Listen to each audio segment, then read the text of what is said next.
Alright, so for this question, we're starting with a baseball sitting on a shelf that has a velocity as it falls down the desk, and we're trying to find how far away from the bottom of the desk it landed.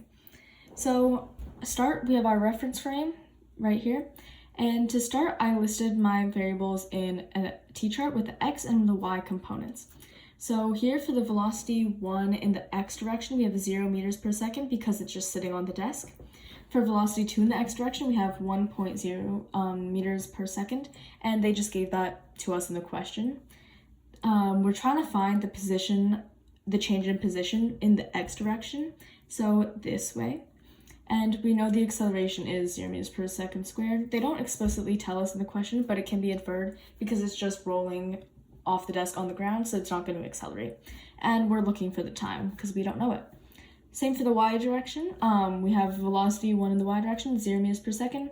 We don't know the velocity, the second velocity in the y direction, but that's okay. It's not really relevant for this question. We have the delta d in the y direction is negative 1.5 meters, and that is because of our reference frame. It's going down, which is why it's negative. Then our acceleration in the y direction is negative 9.81 meters per second squared, and that is the acceleration due to gravity, and we don't know the time as well. But I'd like to make note that the time in the x and the y are going to be the same because there's no x and y components of time. So they're going to have the same value in those two sections. So then I took one of the 5 fundamental kinematic equations. Delta d equals velocity 1 times time plus 1/2 of acceleration times time squared. And before I rearranged my question to isolate, I noticed that the v1y times t is just going to be 0 because v1y here is 0 meters per square, 0 meters per second, and therefore it's just going to equal 0. So I canceled that out.